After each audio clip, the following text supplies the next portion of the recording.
The night my son's best friend stayed over changed my life in ways I never could have imagined. It began with a simple request from Jake. Dad, Bishop's parents are out of town for the weekend, can he stay the night? I agreed without hesitation. Bishop had been Jake's best friend since they were kids, practically part of the family in our quiet Chicago suburb home. We had dinner, talked about school and sports, and everything seemed normal. After Jake went to bed, Bishop and I stayed up in the living room. The conversation flowed easily at first. He asked about my work as a financial advisor, the stresses of the job, and how I managed to keep the family together. I opened up a bit about how things with Sarah had become routine, the spark long gone, but we stayed for Jake's sake. Then Bishop's expression changed. He looked at me with an intensity that made me uncomfortable. Rob, I have to tell you something. I have been in love with you for years. I froze. What did you say? I am in love with you. It is not a crush. It is real. The way you care for everyone, your strength, your kindness. Cannot hide it anymore. My mind reeled. This was my son's best friend, a 19-year-old kid. I was 46, married, a father. Bishop, this is not okay. You are like a son to me. This must be some confusion or experiment. You need to forget this. He insisted, tears in his eyes, explaining how he had felt this way since he was 16, how being around me made him feel alive. I told him to go to bed, that we would talk in the morning. That night I could not sleep. Sarah was beside me, breathing steadily, unaware. My thoughts raced. Was there any part of me that felt the same? The idea scared me to my core. The next morning breakfast was awkward. Bishop acted as if nothing happened, but the air was thick with unspoken words. He left after helping clean up, but the damage was done. I spent the rest of the day trying to push it out of my mind.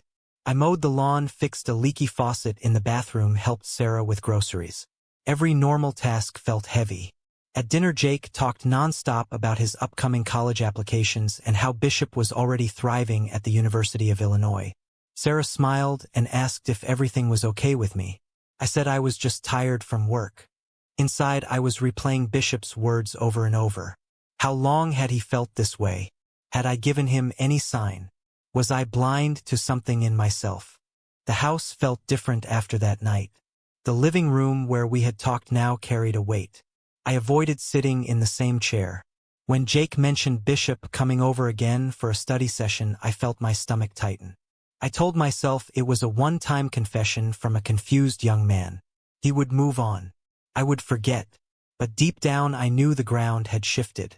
My perfect family life, the one I had built for 18 years, was suddenly on unstable footing, and I had no idea how to steady it.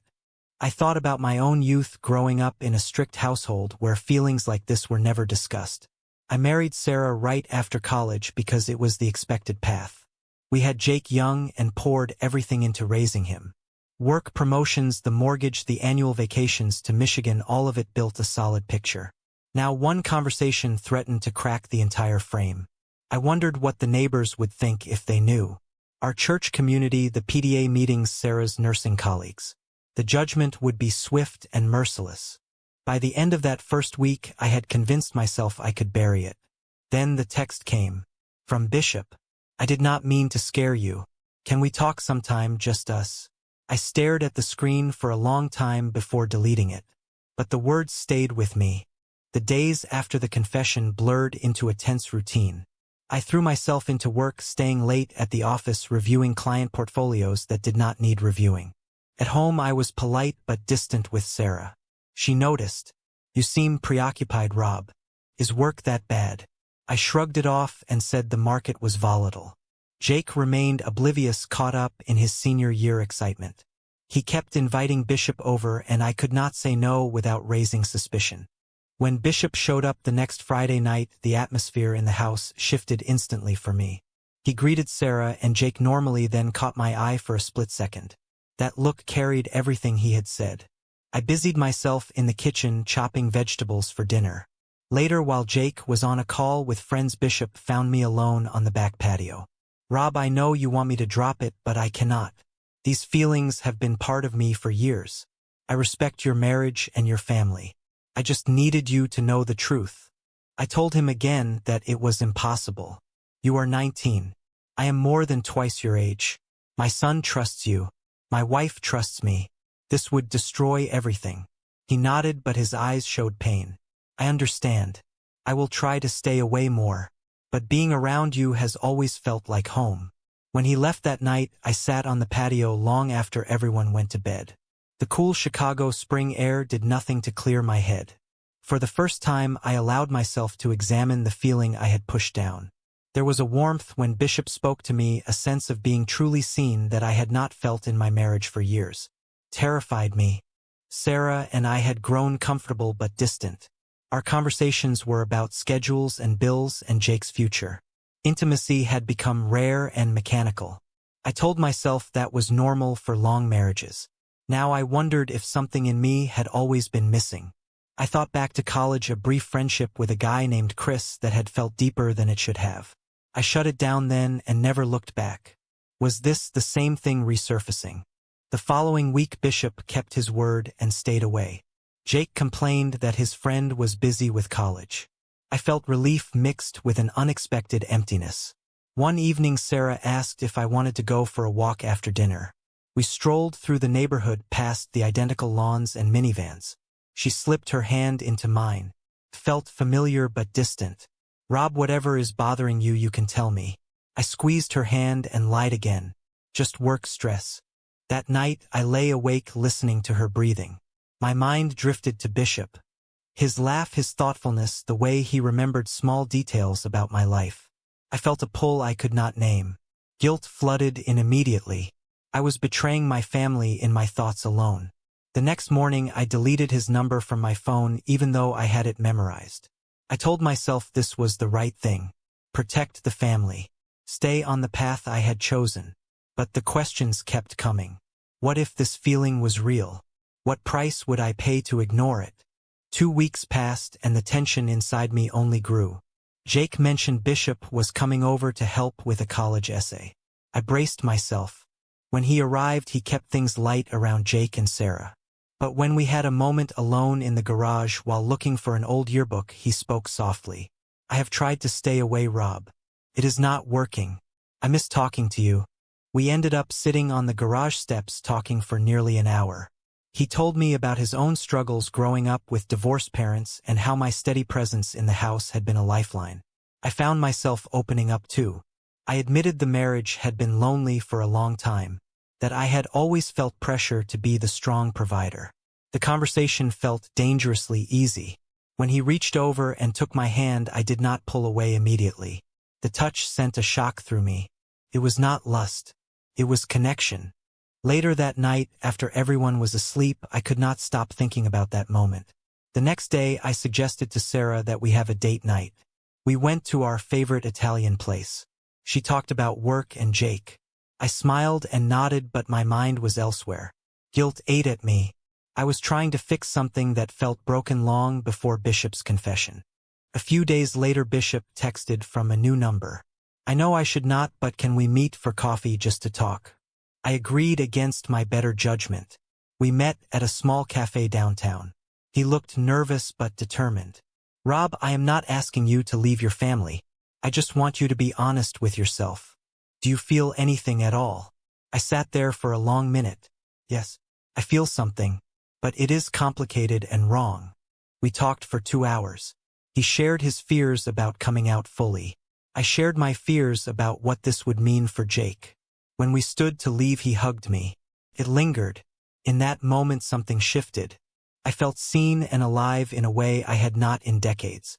On the drive home, I cried for the first time in years. The walls I had built were cracking, and I did not know how to repair them. Sarah found the second phone I had bought to communicate with Bishop. The confrontation was brutal. She sat at the kitchen table with the device in her hand. Who is this Rob? Why are you texting someone at all hours? I tried to explain, but the words sounded hollow. It is not what you think. But it was exactly what she thought. She demanded the truth. I told her about the confession and my confusion. She cried, then grew angry. How long has this been going on? Are you gay?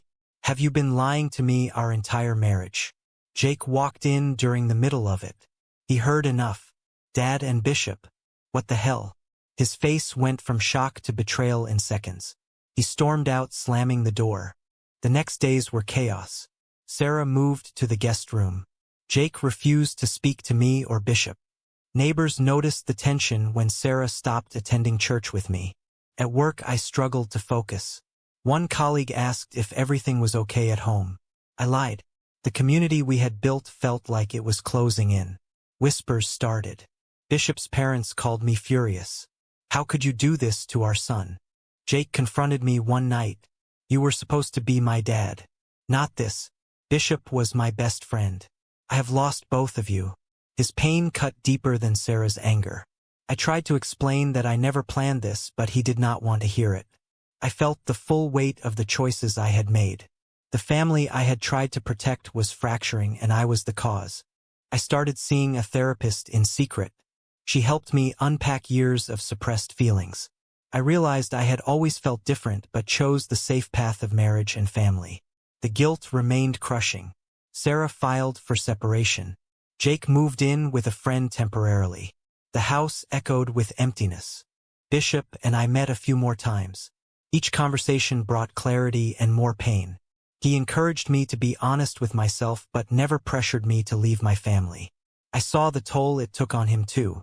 Friends distanced themselves. My brother called from out of state disappointed. The social cost was real.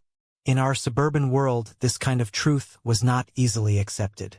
I faced the moral dilemma every day. Was my happiness worth the destruction? Was authenticity more important than stability? I saw the damage in Jake's eyes every time he came to pick up clothes. Sarah's quiet sadness when she collected the last of her things. The price was higher than I had imagined. Yet the feeling with Bishop was undeniable. It was not just attraction. It was a deep recognition of self. In the end, I chose to move forward with honesty. Sarah and I divorced. Jake slowly began speaking to me again, though the trust was damaged. Bishop and I started a cautious relationship built on respect and patience. The community did not welcome the change. Some friends stopped calling. But I found a quiet peace I had never known. I learned that love and truth come with costs. The family I lost pieces of will never be the same. The man I became is someone my younger self would not recognize. Looking back at the night that started it all, I still wonder about the road not taken. Was it wrong for a father to follow his heart and embrace who he truly is, even when it meant breaking the family he had built and defying every expectation placed on him?